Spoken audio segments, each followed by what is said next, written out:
welcome to the video. So in this video, we're going to discuss another problem of physics. This problem is from wave optics, a branch of physics which deals with the wave nature of light.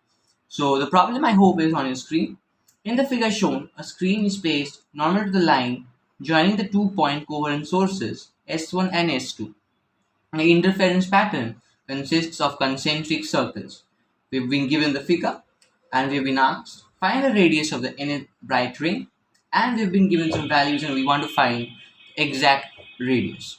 Okay, so this is a very wonderful example of Young's double slit experiment where the two sources are placed on a same line which is perpendicular to the screen and they have a fixed distance d between them.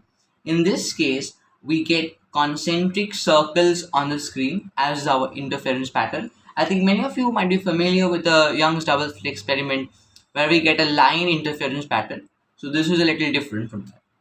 Let's first draw the figure. So here we have been given 2-point sources. Let's name them S1 and S2. The sources are lying on a single line like this, and we have a screen like this.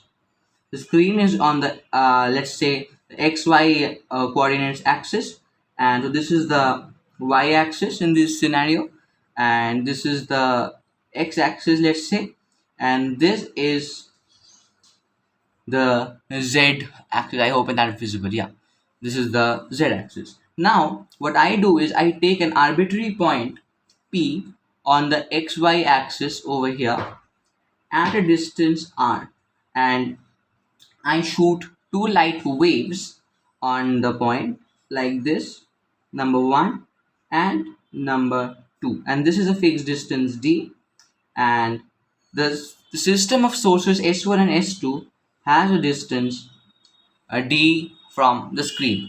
Now one thing which is very important to understand is that this angle is 90 degree, because whatever this radius r be, whatever its angle with the x-axis might be, this is always perpendicular to our z-axis. So as it is obvious that for each of these r's which is spaced equally on the circle on the xy screen, we will get the same interference of the two waves. And again, the waves will have different interference because this length and this length is definitely unequal, so they will get a path difference. Now we want to calculate what the path difference is. So the method of calculation is very simple. What we will have to do is we will have to draw a perpendicular over here. So when we discussed the line Young double slit experiment, we said that since this d is very less than this capital D, this length can be approximately assumed to be the path difference, because this is the light ray, one of the light waves, and this is one of the light waves. So naturally this distance and this distance will be approximately equal, and this then becomes the path difference. What we do is we assume this to be theta, and since this length is capital D and this is 90 degree, now I would like to bring this triangle separately so that it is easy to understand. So let's have this over here. So this is one of the light rays, this is one of the light waves, and this is the perpendicular I just drew. This is theta and this is capital D. So naturally this distance comes out to be d cos theta, and since this is radius r, now I have drawn this plane like this. Okay, so this is radius r. So what we can say is that tan theta is, and this overall distance is capital D. So we can say that tan theta is equal to r by d, and on the same way we can say that cos theta is equal to, let's assume this to be our path difference delta x. So what we can say is that cos theta is equal to delta x by d. Now to further solve this, we need to know more about the Taylor series. So the Taylor series says that cos theta is equal to 1 minus theta square by 2 factorial plus theta to the power 4 by 4 factorial, and it goes on and on. So since the theta is very small, we can essentially ignore this part of the expansion. So what we can say is cos theta for small angle theta is nearly equal to 0, is equal to 1 minus theta square by 2. So we can use a similar expression over here to get that cos theta equal to 1 minus d theta square by 2. Again, another approximation which is necessary is when theta is tending to 0, tan theta is approximately equal to theta.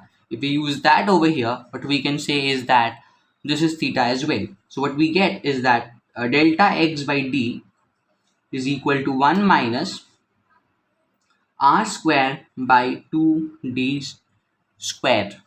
And this, if we put this x separately, what we can say is this is equal to d minus r square d by 2d square. Now we want a radius of the bright rings as asked in the question. So for the bright rings, this delta x should be a multiple of lambda, where lambda is the wavelength of light. So we can say that this then is equal to n lambda. Once we say that, then we can say we want to actually find the value of r over here. So if we say that r square d by 2d square is equal to d by n lambda, and then divide this by d, what we can say is r square by 2d square is equal to 1 minus n lambda by d. On simplification, I'm writing that over here. What we can say is that r is equal to d under root, I think I'm doing it correctly, 2 minus 2n lambda by d. So this is the radius we get for the nth bright ring. And again, if you want an assurity that the patterns are circles, what we can say from geometry is that in the Cartesian coordinate axis system, x square plus y square would be equal to r square. So if you put that in this expression, what we can say is x square plus y square is equal to 2d square minus 2d square n lambda by d, which is essentially the locus of a circle. So it's proved that the pattern will be concentric circles, and this expression over here gives us the radius of the nth bright ring. Now the question has given us a couple of values. The question says that d is equal to 0.5 millimeters, lambda is equal to 5,000 Armstrongs, and the distance d over this d is equal to 100 centimeters. Okay, so when we put the values in the formula expression for the radius, what we can say is that r is equal, and this is approximately equal to 1 meter. Now what we just need to do is just to put the values. So r can be written as, since d is equal to 1, that is 2 minus 2, n, I'm going to keep the variable n, lambda is equal to 500,000 into 10 to the power negative 10. That's what happens when you convert Armstrongs into meters. And when we divide it by d, what we get is 5 times 10 to the power negative 4. On simplification, what we can say is this is equal to, let's bring the 2 out here. So what we get is 1 minus n by 1000. I think this is power 3 minus 10. So okay, so what we get is n by 1000. This is general expression for radius in terms of n. Now we have been asked the radius of the closest second bright fringe. Now an interesting little note over here is that as we increase and increase the value of n, the radius goes on decreasing, and when the value of n is less, what we get is a circle with a higher radius. Now if we put n is equal to 1000, just out of curiosity, what we get is the value of r is equal to 0, or what we get is a circle which is a radius 0, which is ultimately a point. So this cannot be treated